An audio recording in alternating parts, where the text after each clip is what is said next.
Hello and a great welcome, and hope that each one of you, as always, are absolutely fine. And of course, we always pray for your good health, for your prosperity, and of course, for your well-beingness.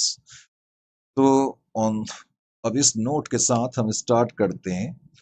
Correct, एक नए chapter की शुरुआत कर रहे हैं। अब आपने अपनी स्क्रीन पर इसका नाम देख लिया होगा, share based payment. This is the topic which we are going to start. Of course, share based payment, it is covered by International Financial Reporting Standard 2, you can say, or also Ind AS 102. Correct.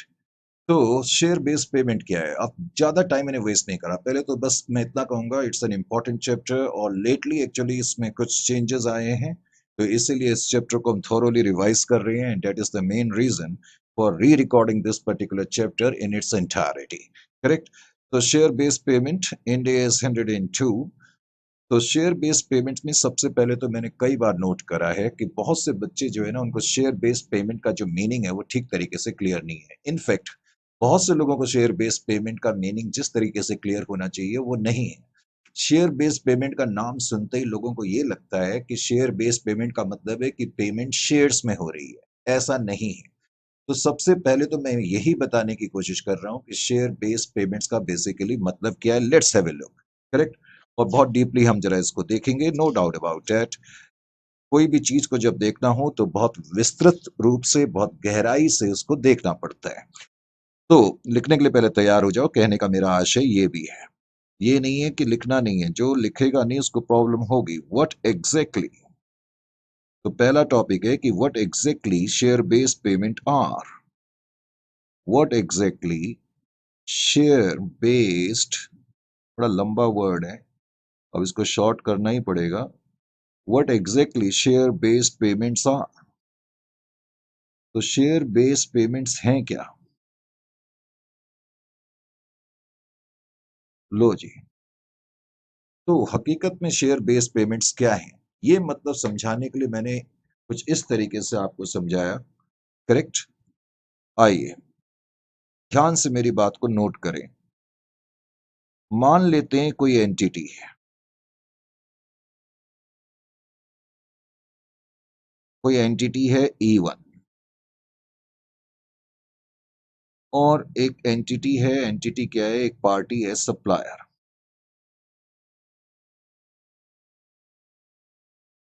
This entity E1 enters into an agreement with this supplier. ये जो entity है, इसका इस supplier के साथ एक agreement हुआ। Agreement क्या हुआ कि आप हमें रॉ मटेरियल सप्लाई करेंगे। एंटिटी E1 ने सप्लायर को कहा कि आप हमें रॉ मटेरियल सप्लाई करेंगे, और एग्रीमेंट ये है कि जो पेमेंट हम आपको करेंगे, करेक्ट, जो पेमेंट हम आपको करेंगे कैश में करेंगे। सर ये भी कोई एग्रीमेंट है? अब कुछ चीजें समझाने के लिए कभी कभी ऐसे डिमॉन्स्ट्रेशन भी लेने पड़ते हैं। पहले तो मैं तुम्हें बताने की कोशिश ये करना चाह रहा हूं कि ये एक नॉर्मल अकाउंटिंग ट्रांजैक्शन है। इसका शेयर बेस्ड पेमेंट से कुछ लेना देना नहीं है। एंटिटी ने सामान खरीदा और उसकी पेमेंट उन्होंने कैश में करी या क्रेडिट में सामान खरीदा, उससे कोई फर्क नहीं पड़ता। It's a normal business transaction. आप नॉर्मल रॉ मटेरियल को परचेज करने की जो एंट्री करते हैं, आप वही करेंगे, purchases account debit to cash account. Correct. This is normal. लेकिन मैंने इस ट्रांजेक्शन को क्यों लिया जब इसका कोई ताल्लुक शेयर बेस्ड पेमेंट से नहीं है? Let's have a look. कभी कभी अगर हमें दिन का महत्व समझना है तो रात को परखना पड़ता है। इसको मैं ए लिख देता हूं, ठीक है ना, केस ए। केस बी, अब मैंने केस बी में क्या लिखा, एक बार फिर से मान लेते हैं कि कोई दूसरी एंटिटी है E2। Correct. There is another entity in the market E2। अब E2 enters into an agreement with a party, let us say supplier। ये जो पार्टी है सब कोई सप्लायर है, कोई ट्रेडर है, कोई मैन्युफैक्चरर है। करेक्ट। अब की बार E2 और सप्लायर के बीच में क्या एग्रीमेंट है? एग्रीमेंट ये है कि आप हमें रॉ मटेरियल सप्लाई करेंगे। क्या सप्लाई करेंगे? रॉ मटेरियल सप्लाई करेंगे। You will supply raw material to us. इसलिए केस की तरह इस केस में भी E2 ने कहा सप्लायर को कि आप हमें रॉ मटेरियल सप्लाई करेंगे, लेकिन हम आपको जो पेमेंट देंगे वो कैश में देंगे। अब आप सोचोगे सर पिछले वाले केस में और केस में फर्क क्या है? पर अभी ये केस पूरा नहीं हुआ है। करेक्ट, थोड़ा पेशेंस से हमें सुनना है। पूरा एग्रीमेंट ये है कि आप हमें रॉ मटेरियल सप्लाई करेंगे। रॉ मटेरियल जब हमें मिल जाएंगे तो हम आपको पेमेंट कैश में तो देंगे, लेकिन हम कैश में आपको कितनी पेमेंट देंगे, हम कितना कैश आपको देंगे। तो वो जो कैश हम आपको देंगे वो कैश हम बेस करेंगे उस वक्त हमारी एंटिटी के जो शेयर का प्राइस मार्केट में चल रहा होगा। यानी कि अब की बार मैं आपको कैश में पेमेंट तो करूंगा, लेकिन लेकिन this payment will be based upon the current prices of the equity instruments of entity E2। यानी कि अब की बार एंटिटी E2 क्या कह रही है सप्लायर को कि आप हमें रॉ मटेरियल तो देंगे, लेकिन we will make you the payment on the basis of current prices of the equity instruments which are prevailing in the market. हमारे शेयर की जो वैल्यू मार्केट में चल रही होगी उसके हिसाब से हम आपको पेमेंट करेंगे। आप डिफरेंस समझने की कोशिश करें पिछले और इसमें। इसका मतलब यह है कि जब भी, तो शेयर बेस्ड पेमेंट का मतलब, पहले तो एक ये चीज अपने दिमाग से बिल्कुल निकाल दें कि इसका ये मतलब है कि हम शेयर्स के थ्रू पेमेंट कर रहे हैं, नहीं। शेयर बेस्ड पेमेंट के अंतर्गत पेमेंट कैश में करी जा सकती है, किसी भी अन्य एसेट में करी जा सकती है, और शेयर्स में तो ऑफ कोर्स करी ही जा सकती है। लेकिन इंपॉर्टेंट चीज ये है कि हम किसी भी मोड के थ्रू पेमेंट करें, वो पेमेंट चाहे वो कैश हो, चाहे एसेट हो, चाहे शेयर्स हो, वो पेमेंट बेस होनी चाहिए on the current prices of the equity instrument of the entity। That is very important, correct? तो अब की बार इस एंटिटी ने एग्रीमेंट ये करा कि हम आपको पेमेंट जो करेंगे कैश में करेंगे, लेकिन this payment will be based upon will be based upon the current prices will be based upon the current prices upon the current prices of equity instruments. बहुत से बच्चे इक्विटी इंस्ट्रूमेंट्स का meaning पूछते हैं। देखो बेटे, अगर आपने फाइनेंशियल इंस्ट्रूमेंट नाम का चैप्टर कर लिया है इंड एस 109, 107 और 32 में, मैंने फाइनेंशियल इंस्ट्रूमेंट्स में भी बताया कि इक्विटी इंस्ट्रूमेंट का मतलब वैसे तो इक्विटी शेयर कैपिटल ही होता है, लेकिन कभी कभी प्रेफरेंस शेयर कैपिटल भी इक्विटी इंस्ट्रूमेंट हो सकती है। पॉइंट ये है, तो जनरली इक्विटी इंस्ट्रूमेंट का मतलब है any financial instrument which is like an equity, correct? So based on current prices of equity instrument,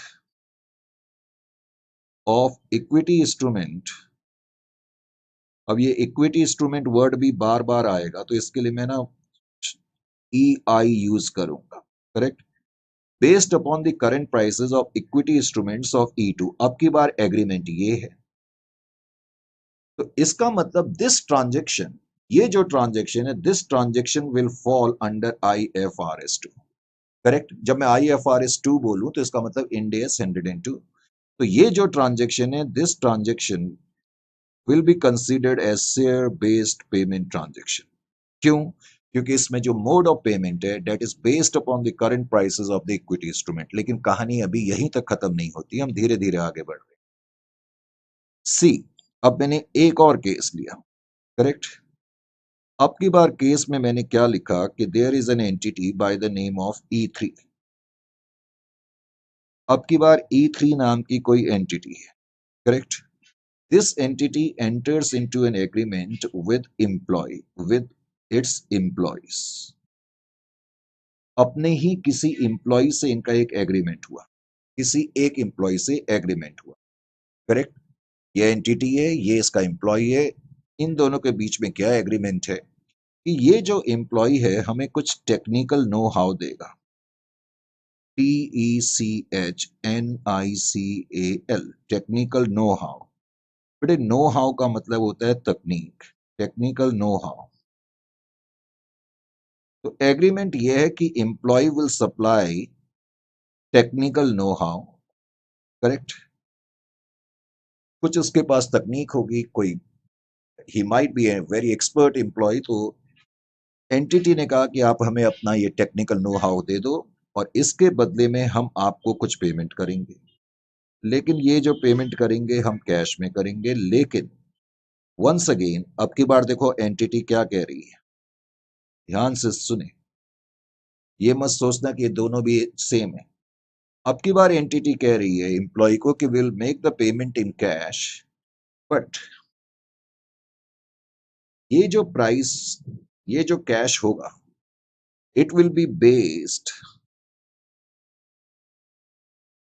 it will be based upon, it will be based upon current price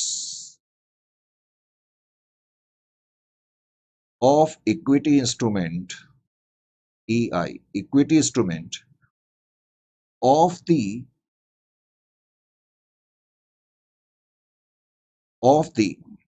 group, of the group to which E2 belongs। समझने की कोशिश करो। अब की बार entity ने क्या कहा है, इनफैक्ट प्रीवियस केस में क्या कहा था कि हम आपको कैश तो देंगे, पेमेंट देंगे, लेकिन it will be based upon the current prices of the equity instruments of our entity, that mean E2 का जो इक्विटी इंस्ट्रूमेंट है उसका जो मार्केट में प्राइस होगा उसके आधार पर हम आपको पेमेंट करेंगे। लेकिन अब की बार एग्रीमेंट क्या है, अब की बार एग्रीमेंट है कि हम आपको कैश देंगे, लेकिन ये जो पेमेंट होगी, कितना कैश देंगे, ये इस बात पे निर्धारित करेगा कि मार्केट में इक्विटी इंस्ट्रूमेंट जो हमारे ग्रुप का है, जिसको कि हम बिलोंग करते हैं, करेक्ट, यानी कि वो हमारी पेरेंट कंपनी भी हो सकती है। सपोज पेरेंट और सब्सिडियरी मिलकर के ग्रुप बनाते हैं, मान लेते हैं हम सब्सिडियरी कंपनी है, तो E3 इस एम्प्लॉय को क्या कह रही है कि हम आपको पेमेंट तो देंगे, लेकिन that payment will be based upon the current prices of the equity instruments of the group जिसको कि हम बिलोंग करते हैं। तो अब पूरी कहानी आपकी समझ में आनी चाहिए। शेयर बेस्ड पेमेंट का मतलब है पेमेंट किसी भी मोड में हो सकती है, कैश में, किसी अन्य एसेट में, या फिर जैसा कि मैंने बताया शेयर्स में। लेकिन इंपॉर्टेंट पॉइंट ये है कि किसी भी रूप में पेमेंट हो, वो पेमेंट बेस होनी चाहिए नंबर वन, या तो एंटिटी के खुद के इक्विटी इंस्ट्रूमेंट के प्राइस पर, या फिर एंटिटी जिस ग्रुप को बिलोंग करती है उस ग्रुप का जो इक्विटी इंस्ट्रूमेंट है उसके प्राइसेस के आधार पर। That mean the mode of payment should be based upon the current price of the equity instrument of the entity or of the group to which the entity belongs। तो हम कह सकते हैं कि ये भी IFRS 2 के अंतर्गत ट्रांजैक्शन मानी जाएगी। Even this transaction will be covered by IFRS 2। Point समझ में आना चाहिए। IFRS 2। तो पहले तो मैंने देखा कि बच्चों को शेयर बेस्ड पेमेंट का जो मीनिंग है ना वो ठीक तरह से क्लियर नहीं हो पाता, तो ये मीनिंग अब आपका बिल्कुल क्लियर हो जाना चाहिए, शेयर बेस्ड पेमेंट। ठीक है, अभी भी मैं थोड़ा सा आगे बढ़ूंगा, लेकिन पहले मैं जरा अपना शीट नंबर लिख लूं। अब जैसा कि हम मालूम है ना आजकल रिकॉर्डिंग घर से ही हो रही है, करेक्ट। अब घर से रिकॉर्डिंग होती है तो ये शीटें इधर उधर बिखर जाती हैं, इधर उधर। प्रोफेशनल स्टूडियो की फैसिलिटी होती नहीं है, तो थोड़ा सा हमें ध्यान रखना पड़ता है। शीट नंबर 2 पहले तो मैंने लिख दिया, करेक्ट, ये मैं बहुत जल्दी भूल जाता हूँ। Case D. अब मैं केस डी की तरफ मुखातिब होता हूँ। केस डी की तरफ ध्यान दें आप लोग। जाहिर है कि अब मैंने एंटिटी का नाम लिखा E4। This entity enters into an agreement. अब की बार ये एंटिटी एक ने एक एग्रीमेंट करा अपने किसी एम्प्लॉय से,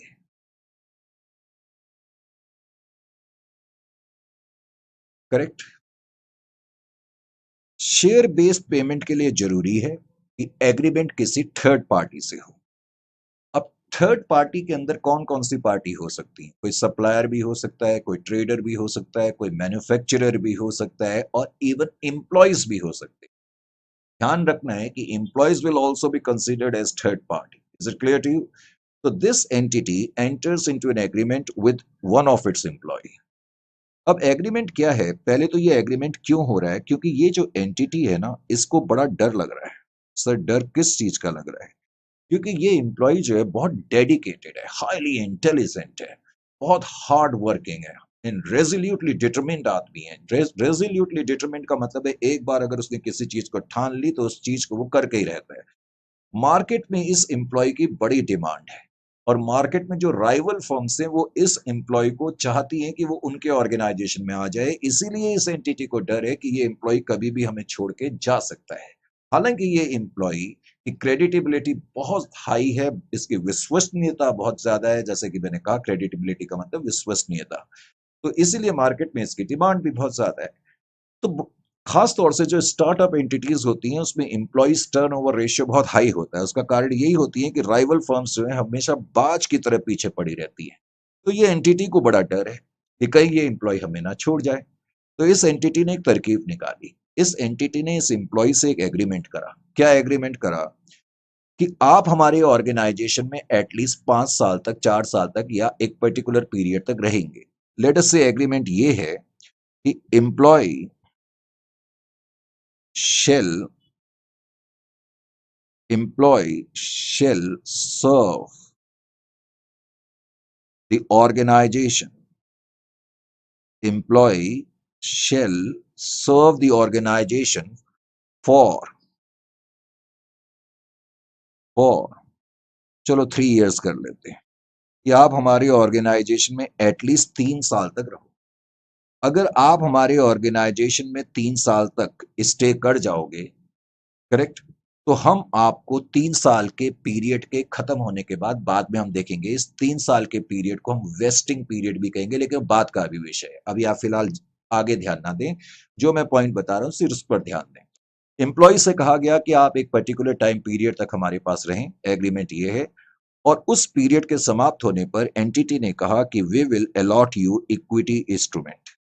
तो एंटिटी इस तरीके का लालच अपने एम्प्लॉय को रखती है। ये इस ये पॉलिसी इंडिया में इन्फोसिस ने स्टार्ट करी थी, के आर नारायण मूर्ति ने, एम्प्लॉइज को अपने यहाँ रिटेन करने के लिए इस तरह की पॉलिसी जो कि आजकल बहुत प्रचलित है, करेक्ट, तो जिसको तुम्हें स्टॉक ऑप्शन प्लान्स भी कहते हो। खैर एनीवे, तो एंटिटी ने एम्प्लॉय को कहा कि आप 3 साल तक हमारे यहाँ रहे, 3 साल तक अगर आप हमारे यहाँ स्टे कर जाएंगे तो हम आपको अपनी एंटिटी के कुछ इक्विटी इंस्ट्रूमेंट्स देंगे।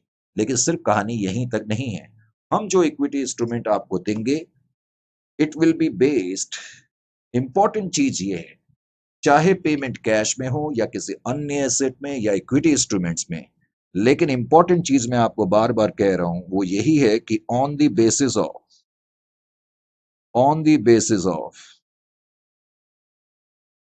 current prices, on the basis of current prices, on the basis of current prices of E2, on the basis of current prices यानी कि इक्विटी इंस्ट्रूमेंट की जो पेमेंट है वो निर्धारित हो सकती है on the basis of current prices of equity instruments of E2 और ऑफ द ग्रुप और of the group to which or of the group to which E2, E4 in fact इस केस में E4 नाम है entity का, E4 belongs, यानी कि अब आपकी बात समझ में ये आनी चाहिए, किसी भी मोड में पेमेंट हो, that payment should be based upon either current price of the equity instrument of the entity itself or on the current price of the equity instrument of the group to which the entity belongs। तो ये चीज जरूरी है। तो ये share based payment का मतलब है, तो शेयर बेस्ड पेमेंट का मतलब बहुत क्लियर हो जाना चाहिए, करेक्ट। शेयर बेस्ड पेमेंट के अंतर्गत payment will be either in cash or in any other asset or by way of equity instrument, but the important point is that mode of payment should be based upon the current price of the equity instrument either of the entity or of the group। ये चीज clear होनी चाहिए। तो share based payment का मतलब समझने के बाद हम अब दूसरे पॉइंट की तरफ बढ़ रहे हैं। ऑफ कोर्स फिर अब हमें समझना पड़ेगा शेयर बेस्ड एग्रीमेंट क्या है, what are share based arrangements.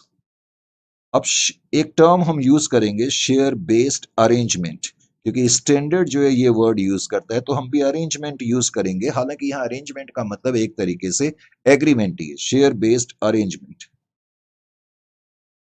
Share based arrangement. अब ये भी बहुत बड़े बड़े वर्ड्स हैं, शेयर बेस्ड अरेंजमेंट। तो शॉर्ट में मैं मुझे अगर जरूरत पड़ेगी तो मैं SBA लिखूंगा, share based arrangement. Share based arrangement या एग्रीमेंट, हालांकि इसके बारे में देखा जाए तो मैं ऑलरेडी डिस्कस कर चुका हूं। शेयर बेस्ड अरेंजमेंट है क्या? इट इज एन एग्रीमेंट या अरेंजमेंट जिसमें कि एंटिटी किसी थर्ड पार्टी के साथ एक अरेंजमेंट करती है।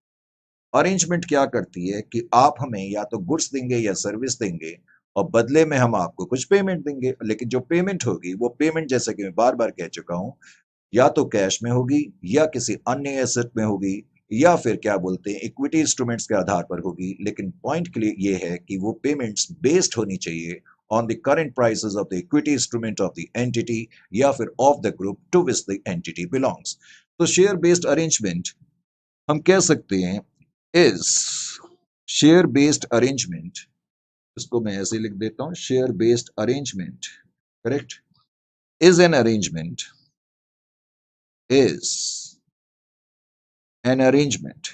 Share based arrangement is an arrangement.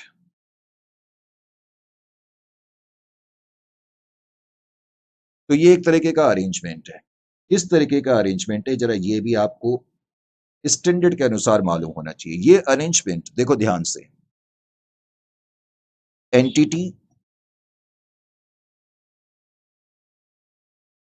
Entity या किसी अदर पार्टी के बीच में हो सकता है। अदर पार्टी मैं आपको बता ही चुका हूं कि वो सप्लायर भी हो सकती है, ट्रेडर भी हो सकते हैं, मैन्युफैक्चरर भी हो सकते हैं और एम्प्लॉय भी हो सकते हैं।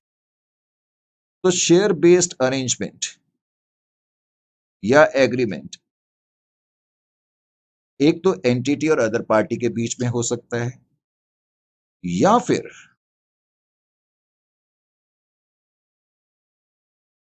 ये अरेंजमेंट या एग्रीमेंट हो सकता है entity of the group, entity of the group,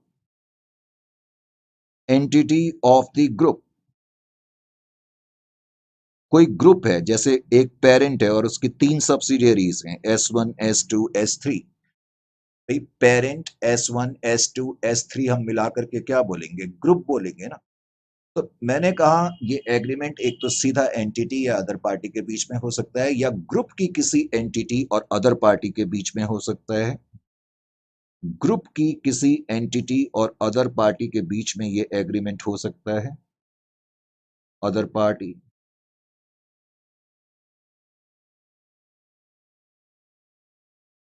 या फिर ये एग्रीमेंट जो ग्रुप है उसके किसी शेयर होल्डर, जो ग्रुप है उसका शेयर होल्डर या ग्रुप की किसी एंटिटी के शेयर होल्डर और अदर पार्टी के बीच में भी हो सकता है, करेक्ट। और any share holder or any shareholder of the entity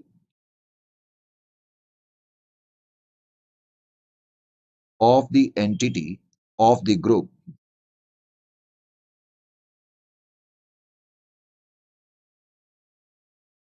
correct. So share based arrangement basically is an agreement between entity or other party or entity of the group or other party or shareholder of the entity of the group and the other party and the other party। लेकिन ये agreement क्या है? अभी तो मैंने ये बताया कि ये एग्रीमेंट हो सकता है, करेक्ट, एंटिटी के बीच में, अदर पार्टी में, या ग्रुप की किसी एंटिटी और अदर पार्टी के बीच में, या ग्रुप की किसी एंटिटी के शेयर होल्डर और अदर पार्टी के बीच में। तो इस एग्रीमेंट से क्या होता है? तो ये जो एग्रीमेंट है, करेक्ट, चाहे वो एंटिटी और अदर पार्टी हो, चाहे ग्रुप की किसी एंटिटी और अदर पार्टी के बीच में हो, चाहे share holder of the entity या अदर पार्टी के बीच में ये एग्रीमेंट हो, तो इस एग्रीमेंट से लेकिन होता क्या है? डेट इंटाइटल्स, जो कि मैं बता ही चुका हूं, उस एग्रीमेंट के आधार पर अदर पार्टी के पास एक अधिकार पहुंच जाता है। क्या अधिकार पहुंच जाता है? कि जो अदर पार्टी है, क्योंकि अदर पार्टी हमें कुछ गुड्स देगी या सर्विस देगी, तो अदर पार्टी के पास इस एग्रीमेंट के आधार पर एक राइट पहुंच जाता है, एक इंटाइटलमेंट पहुंच जाता है कि वो हमसे रिसीव करे या तो कैश या कुछ अन्य एसेट या equity instruments, correct? That entitles that entitles the other party that entitles the other party that entitles the other party to receive,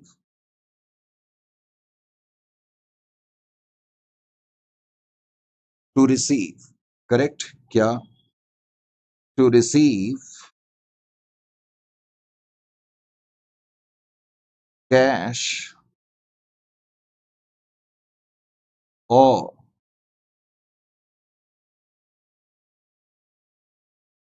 any other asset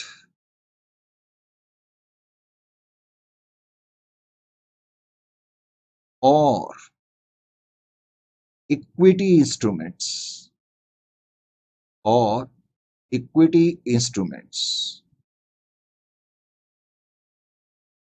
और इक्विटी इंस्ट्रूमेंट्स।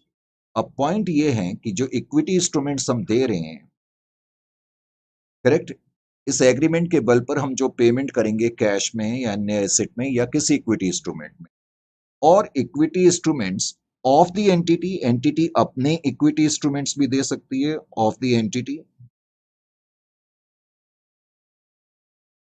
और ऑफ द ग्रुप, या entity अपने group के equity instruments भी दे सकती है of the group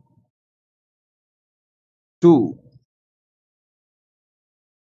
which entity belongs to।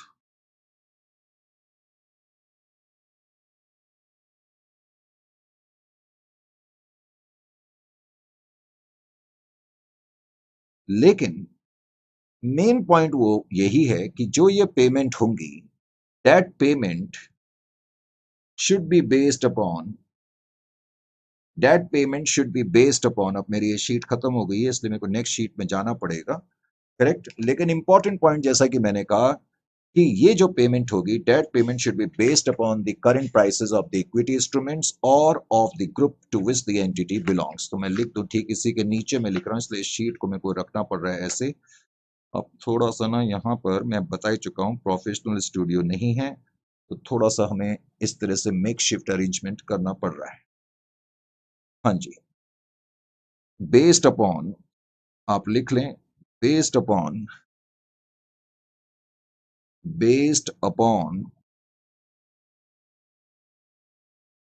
the current prices, based upon the current prices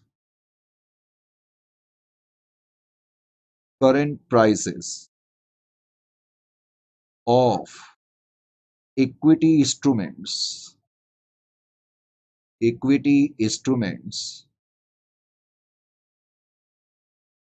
अब मैं हटा दूं इस शीट को क्योंकि अब इसकी जरूरत तो नहीं है।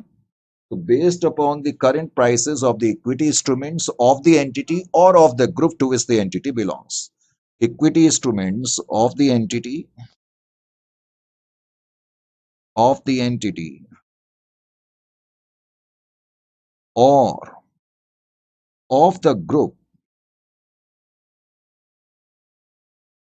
the group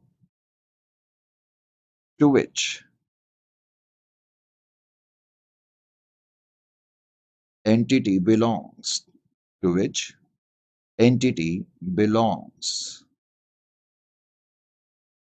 समझ में आया? अब मुझे पूरा यकीन है कि शेयर बेस्ड पेमेंट का मतलब नंबर एक, दूसरा शेयर बेस्ड एग्रीमेंट का मतलब आपके दिमाग में बिल्कुल क्लियर हो जाना चाहिए, करेक्ट? फिर भी मैं रिस्क नहीं लेना चाहता। मैंने जो 3 एग्रीमेंट आपको दिखाए हैं, मैंने कहा कि ये एग्रीमेंट हो सकता है एंटिटी के बीच में, किसी अदर पार्टी के बीच में। इसमें तो मुझे कुछ समझाने की जरूरत नहीं है ना, मैं फिर भी आपको बता दूं। जो पहला पॉइंट मैंने लिखा कि ये एग्रीमेंट एंटिटी के बीच में और अदर पार्टी के बीच में हो सकता है, तो इसका मतलब कोई एंटिटी है और उसका अदर पार्टी के साथ एक एग्रीमेंट हो गया। एग्रीमेंट क्या होगा ये मुझे बताने की जरूरत नहीं है कि आप हमें कुछ गुड्स देंगे या सर्विसेज देंगे और बदले में हम आपको पेमेंट देंगे, लेकिन on the basis of current prices of the equity instruments देंगे। फिर मैंने लिखाया था कि ये एग्रीमेंट किसी ग्रुप की एंटिटी के बीच में और अदर पार्टी के बीच में भी हो सकता है। इसका क्या मतलब है? मान लेते हैं पी लिमिटेड कोई कंपनी है, पेरेंट कंपनी है, ये पेरेंट कंपनी है, करेक्ट? मान लेते हैं ये पी है और इसकी दो सब्सिडियरी कंपनी है, इसकी दो सब्सिडियरी कंपनी S1 और S2। तो इन तीनों को मिला करके पी, S1 और S2 को मैं क्या बोलूंगा? ग्रुप बोलूंगा। एक ग्रुप, ग्रुप का मतलब क्या है? Parent plus subsidiaries. तो ये सब मिलकर के ग्रुप कहलाएंगे।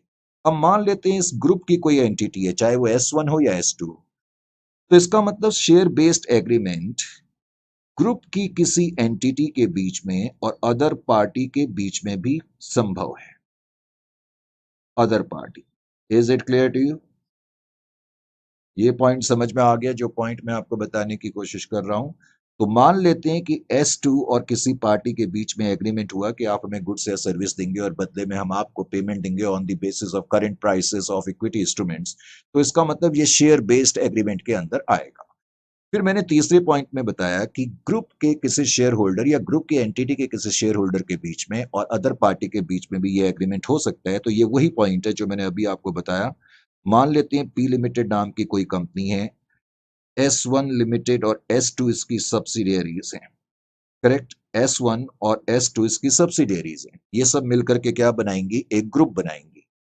अब मान लेते हैं कि चाहे वो पेरेंट लिमिटेड का कोई शेयर होल्डर हो, चाहे S1 लिमिटेड का शेयर होल्डर हो, चाहे S2 का शेयर होल्डर, यानी कि इस ग्रुप का कोई शेयर होल्डर हो सकता है या इस ग्रुप की किसी एंटिटी का कोई शेयर होल्डर हो सकता है और उसका एग्रीमेंट किसी अदर पार्टी के साथ हो सकता है। लेकिन एग्रीमेंट यही होना चाहिए कि आप हमें गुड्स सप्लाई करेंगे या सर्विसेज सप्लाई करेंगे और बदले में हम आपको कुछ पेमेंट देंगे, लेकिन पेमेंट जो होगी वो बेस होगी on the current prices of equity instruments of the entity या फिर on the basis of current price of the group to which the entity belongs, correct? तो इस तरीके से ये जो तीनों मीनिंग मैंने बताए उसको मैंने क्लियर करने की कोशिश करी। थोड़ा सा मैं देखना चाहता हूं कि आपके समझ में कितना आया। इसके लिए मैंने क्या करा, ये केस स्टडी देखी। केस स्टडी हुआ, यानी कि केस स्टडी तो क्या है, लेकिन फिर भी तुम लोगों को कराने के लिए मुझे बहुत केस बनाने पड़ते हैं, करेक्ट? केस स्टडी मान लेते हैं कि इस केस स्टडी में मैंने लिखा अपेरेंट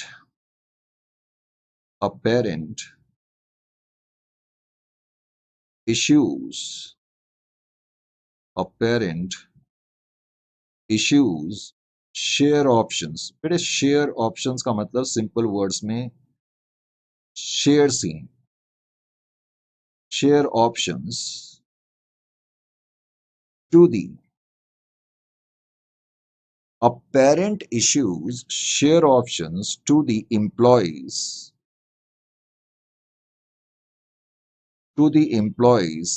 of its subsidiary। ध्यान से देखें मैं क्या लिख रहा हूं।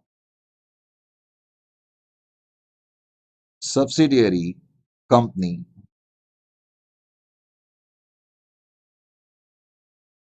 based upon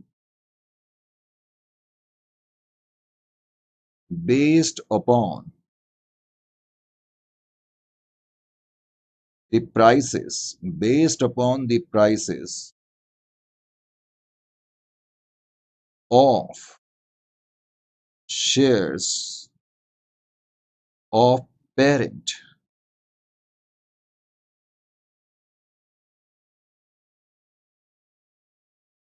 पहले तो इसका मतलब क्या निकला?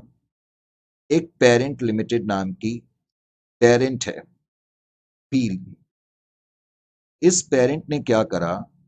शेयर्स इशू करे हैं, करेक्ट? किसको इशू करे? पेरेंट ने शेयर्स इशू करे to the employees of subsidiary, to the employees of subsidiary. अपनी ही किसी सब्सिडियरी के एम्प्लॉइज को इन्होंने शेयर्स इशू करे, करेक्ट? P1 लिमिटेड ने अपने ही किसी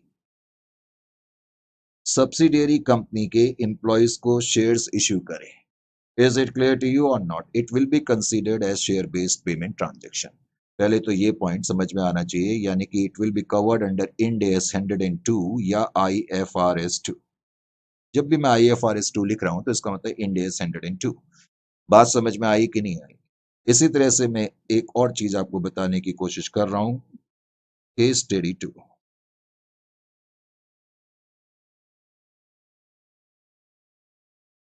सपोज मैं आपको लिखूं अ subsidiary a subsidiary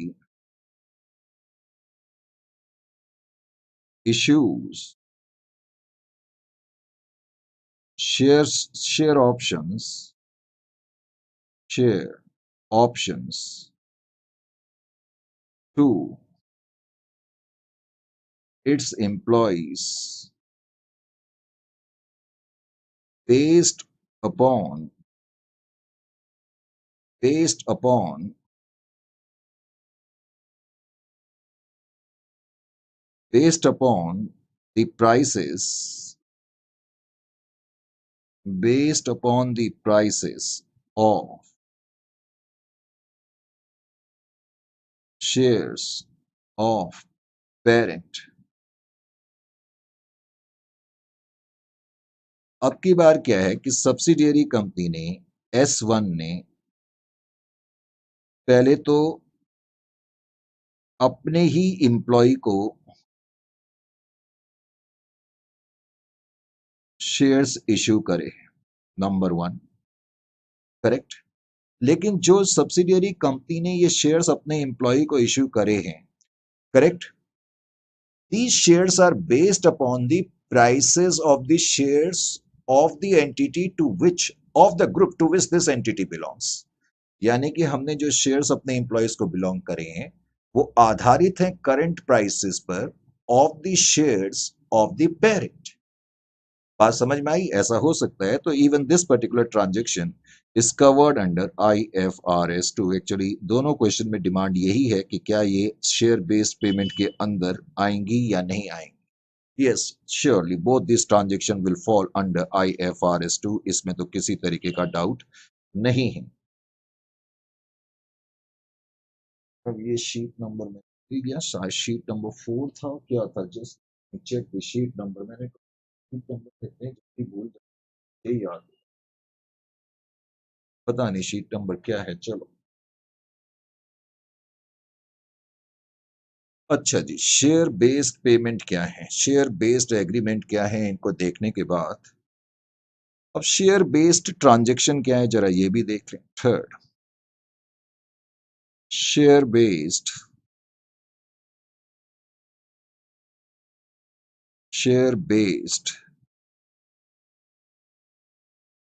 payment transactions. अब ये तो मैं आपको बता ही चुका हूं, लेकिन थोड़ा फॉर्मेलिटी भी करनी पड़ती है लिखने की। शेयर बेस्ड पेमेंट ट्रांजैक्शंस क्या ट्रांजैक्शन है भाई? Share based agreement. देखो पहले तो शेयर बेस्ड एग्रीमेंट और ट्रांजैक्शन में फर्स्ट फर्क क्या है? एग्रीमेंट में तो सिर्फ हमने कहा है कि आप हमें सप्लाई करेंगे सामान या सर्विसेज, हम आपको पेमेंट देंगे based upon the current prices of the equity instruments. ये तो एग्रीमेंट है, इसमें हकीकत में अभी ना कुछ आया ना कुछ गया। लेकिन शेयर बेस्ड पेमेंट ट्रांजैक्शन का क्या मतलब है? इसमें इसका मतलब है कि हमने कुछ सामान रिसीव करा और आपको कुछ पेमेंट करी, वो ट्रांजैक्शन है। करेक्ट। तो दोनों का फर्क पहले महसूस होना चाहिए।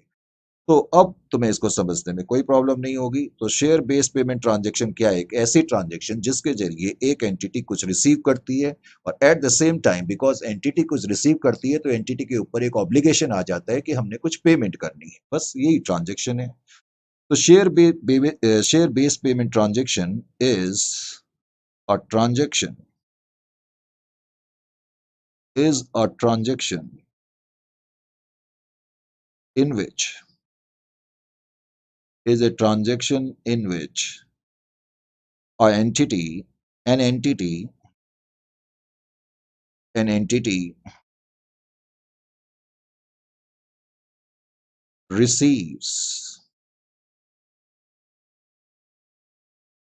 क्या? या तो गुड्स और सर्विसेज, गुड्स और सर्विसेज,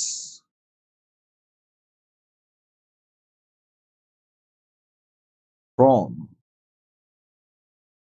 अदर पार्टी मैंने पहले भी बताया था, अदर पार्टी कोई भी हो सकती, other party, correct. Other party में डेट इज ट्रेडर भी हो सकते हैं, सप्लायर भी हो सकते हैं, मैन्युफैक्चरर भी हो सकते हैं,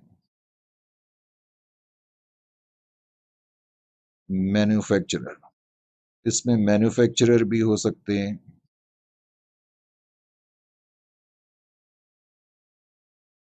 इसमें एम्प्लॉयज भी हो सकते हैं, करेक्ट। तो एन एंटिटी रिसीव्स गुड्स और services from the other party and simultaneously simultaneously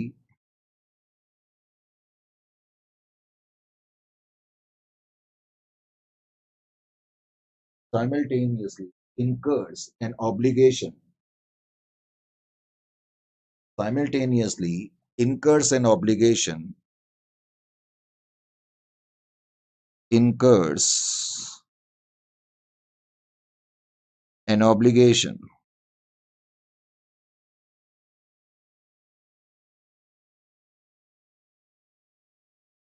simultaneously incurs an obligation। Obligation का मतलब एक तरह की हमारे पर ड्यूटी आ जाती है, ऑब्लिगेशन लायबिलिटी आ जाती है।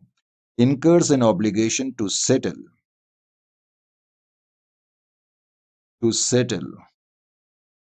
the transaction,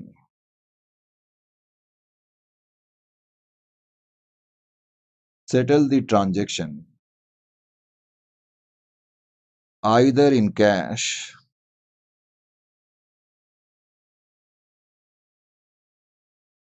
or other assets or equity instruments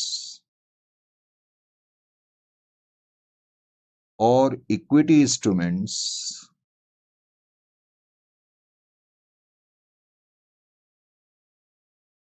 or equity instruments based upon based upon ये अब लिखना ही पड़ता है, based upon current prices, based upon current prices of the entity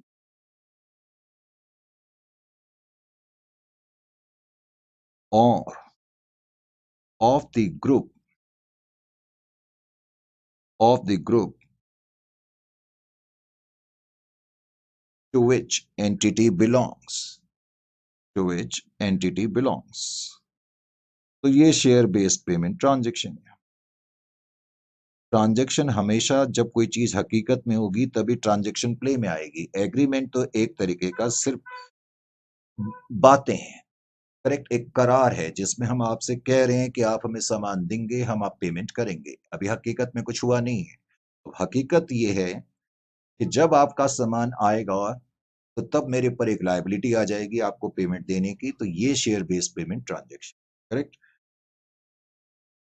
उसके अलावा कुछ फीचर्स हैं, वो भी देख लेते हैं। हालांकि सब चीजें हम ऑलरेडी शुरू के जो मैंने पॉइंट बताए थे, शेयर बेस्ड पेमेंट क्या है, करेक्ट, उसके अंतर्गत इनडायरेक्टली डिस्कस हो चुके हैं, लेकिन फिर भी सम फीचर्स।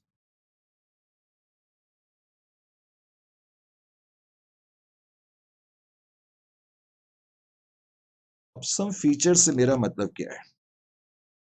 पहले तो यह है कि शेयर बेस्ड पेमेंट ट्रांजैक्शन जब भी हो वो हमेशा एक एग्रीमेंट के आधार पर होनी चाहिए, करेक्ट। अब ऐसा नहीं है, मान लो मेरा और आपका कोई एग्रीमेंट ही नहीं था, अब मैं कहीं से दुकान में सामान लेने के लिए जाऊं, करेक्ट, और मैं उसको बोलूं भाई तुम ये शेयर्स ले लो, तो क्या वो मानेगा दुकानदार? हो सकता है वो ना माने, क्योंकि हमारा कोई पहले एग्रीमेंट था ही नहीं। यानी कि शेयर बेस्ड पेमेंट ट्रांजैक्शन के लिए जरूरी है कि पहले कोई एग्रीमेंट होना चाहिए। Share based payment transactions, share based payment transactions, share based payment transactions should be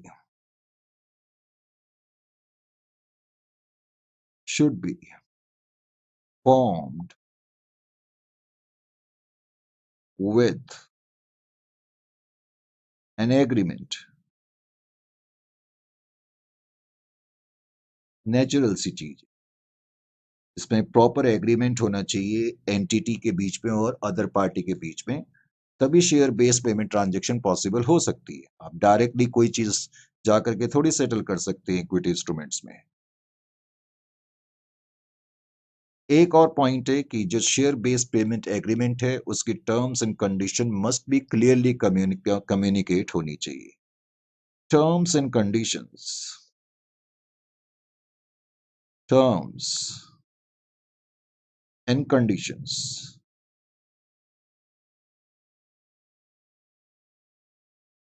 terms and condition must be clearly communicate होनी चाहिए का क्या मतलब है? मान लो एग्रीमेंट तो है कि मैं आपको पेमेंट दूंगा और पेमेंट में आपको अपने इक्विटी इंस्ट्रूमेंट्स के प्राइसेस के आधार पर दूंगा। लेकिन मान लो ये मान लेते हैं अगर मैं आज से 20 साल पहले के अपने इक्विटी इंस्ट्रूमेंट के प्राइसेस को कंसीडर करूं पेमेंट देते वक्त, तो क्या सामने वाली पार्टी मानेगी? क्योंकि टर्म्स एंड कंडीशंस में क्लियर होना चाहिए कि हम जो पेमेंट देंगे इक्विटी इंस्ट्रूमेंट कैश में या अदर एसेट्स में देंगे on the basis of current prices, ना कि 20-30 साल पहले के प्राइसेस। करेक्ट? तो terms and conditions should be terms and conditions should be clearly communicated.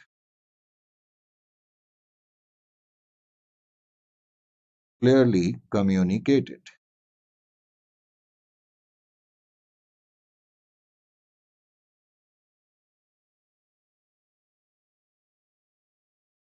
और मैं बता ही चुका हूं कि जितने भी ये शेयर बेस्ड पेमेंट ट्रांजैक्शंस हैं, करेक्ट, वो एक्सटर्नल पार्टीज से संभव हैं। Share based payment transactions, share based payment transactions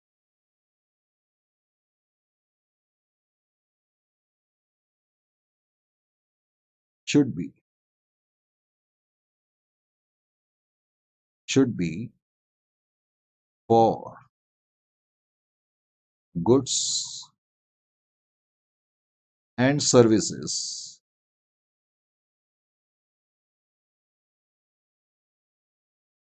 with an external party, with an external party।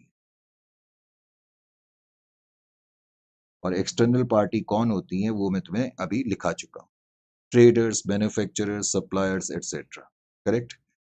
इसी पॉइंट पर बेस्ड एक छोटा सा मैं आपको केस स्टडी बताता हूं, छोटा सा, कोई बहुत बड़ा नहीं है, just to make the point clear.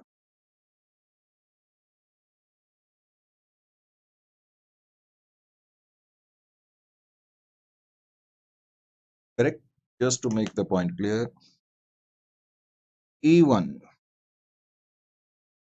Is initiating, यानी कि सोच रही है, इनिशिएटिंग मतलब स्टार्ट कर रही है, initiating a plan to provide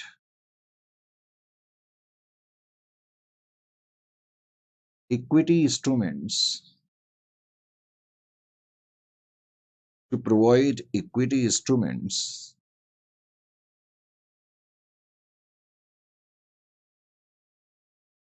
to its employees.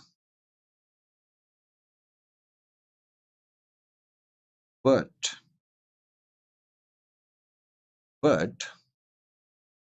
there are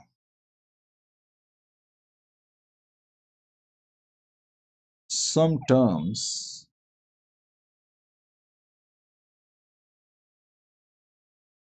that are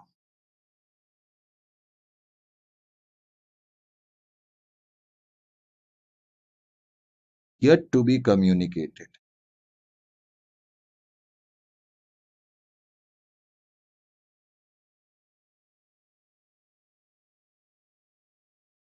लेकिन कुछ टर्म्स है जो अभी हमने क्लियरली कम्युनिकेट नहीं करी है, येट टू बी कम्युनिकेट का यही मतलब है कि अभी तक नहीं करी है, तो इसका मतलब this can not be considered as a share based payment transaction, that mean IFRS 2 in this case will not be applicable. Correct, ये ट्रांजेक्शन IFRS के अंदर या शेयर बेस्ड पेमेंट ट्रांजेक्शन के अंतर्गत नहीं आ सकती। तो ये चीजें हैं जो अपने अभी इस ओपनिंग सेशन में करी हैं, तो नेक्स्ट सेशन में इसके आगे की चर्चा जारी रहेगी।